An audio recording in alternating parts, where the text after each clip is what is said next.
Shalom saudara-saudara.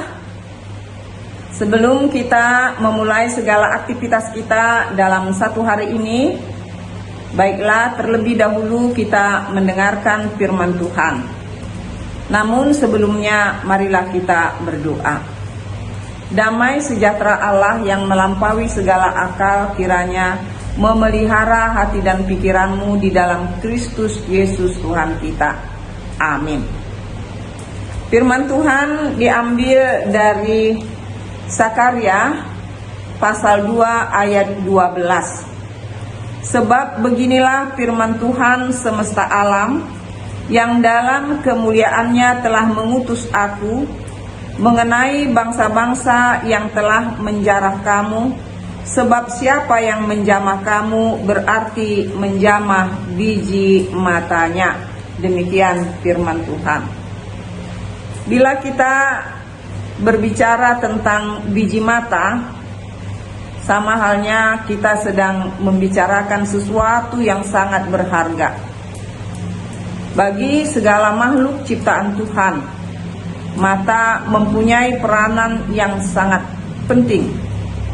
Terlebih kita sebagai umat manusia, bagi kita mata itu sangat menentukan untuk kita dapat melakukan segala kegiatan di dalam kehidupan kita.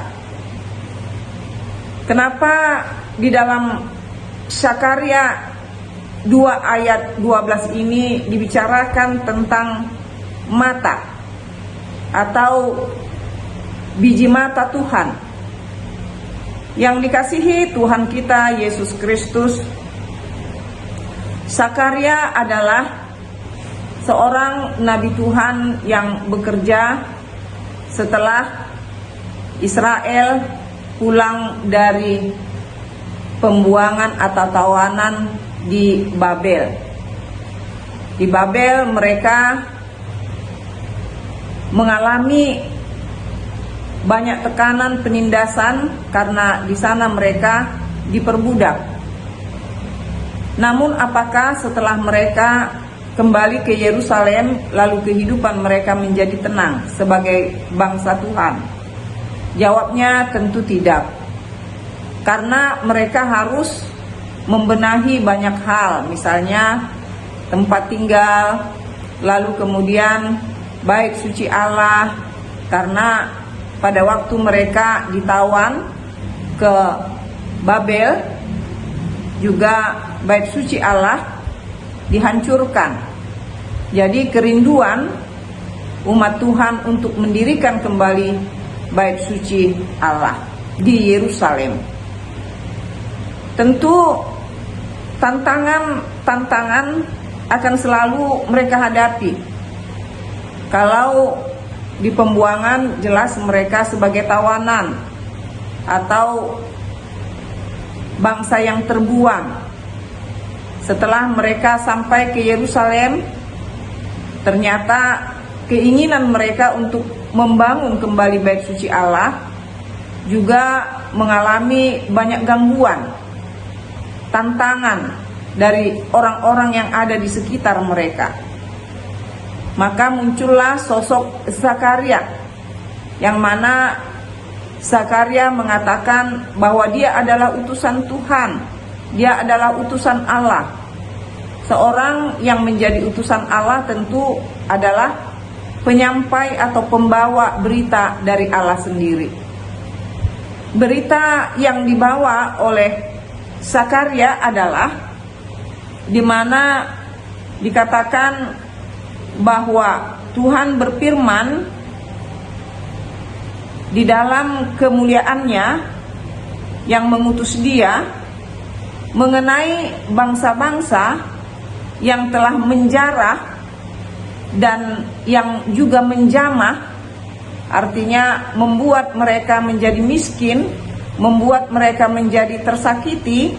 Maka Tuhan Allah yang akan membela mereka, karena orang yang menjarah, orang yang menjamah umat Tuhan sama dengan menjamah biji mata Tuhan. Jadi di sini tentu menegaskan tidak gampang untuk melawan apalagi menaklukkan bangsa Tuhan, karena bagi Tuhan umatnya itu, bangsanya itu adalah biji matanya. Tentu Tuhan akan sangat menjaga sekali biji matanya, karena itu adalah sesuatu yang sangat berharga. Saudara yang dikasihi Tuhan kita Yesus Kristus, kita juga dapat merasakan bagaimana Tuhan itu telah membuat kita menjadi biji matanya, dan untuk membela kita agar tidak tersakiti, dia mau memberikan nyawanya sendiri, disalibkan untuk menebus kita umat manusia. Jadi kalau Tuhan menyebut umat Allah atau bangsa Allah itu sebagai biji matanya, maka kita pun orang-orang yang percaya kepadanya, kita memiliki Tuhan yang hidup itu, Allah yang hidup itu, maka kita orang-orang yang percaya kepadanya juga adalah biji mata Tuhan. Jadi tidak perlu kita harus takut menghadapi apapun di tengah-tengah kehidupan kita di dunia ini, karena kita adalah biji mata Tuhan. Asal kita tidak menyimpang dari jalan Tuhan, asal kita selalu tunduk di dalam kebenaran firman Tuhan, itulah yang diinginkan Tuhan. Jadi percayalah saudara-saudara semuanya yang sedang bekerja di kantor atau di lapangan, yang sedang mengajar atau yang sedang belajar, percayalah dimanapun kita berada, kita ini adalah biji mata Tuhan yang dijaga, dirawat oleh pemiliknya, yaitu Tuhan Allah kita. Karena itu percayakan hidupmu hanya kepada Tuhan. Dia yang menjaga kamu, menjauhkan segala yang ingin menyakiti kamu, karena Tuhan yang akan melawan, berperang kepada orang-orang yang menyakiti kamu, menyakiti kita semua. Tuhan memberkati semuanya. Amin, kita berdoa. Terima kasih Bapa di sorga atas firman yang telah kami terima pada hari ini. Tuhan Yesus, betapa bahagianya kami, betapa kami adalah orang-orang yang sangat terberkati, karena Tuhan mengatakan bahwa kami ini adalah biji mata Tuhan. Namun begitu ya Tuhan, kami sering juga mengecewakan hati-Mu. Mampukan kami supaya terus berjalan di jalan kehendak-Mu. Kasihani kami Tuhan. Semua orang-orang yang membenci, orang-orang yang percaya kepada Tuhan, orang-orang yang membenci, orang-orang yang taat kepada Tuhan. Tuhan, biarlah Tuhan saja yang menjagai kami, dan Tuhan yang melawan orang-orang yang berencana yang tidak baik terhadap anak-anak-Mu. Terpujilah Engkau Bapa, di dalam Kristus Yesus Juru Selamat kami yang hidup. Amin. Sampai ketemu kembali saudara-saudara di kesempatan yang lainnya.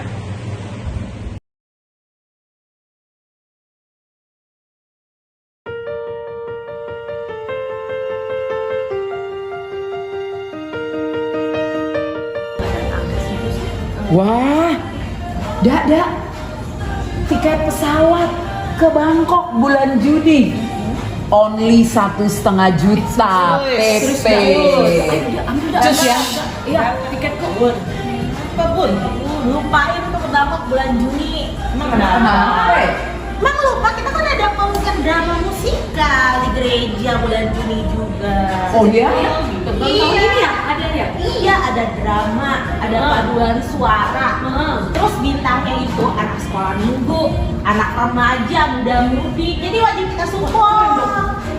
Kalau ke Bangkok, ya udah. Bisa jadi ke Bangkok.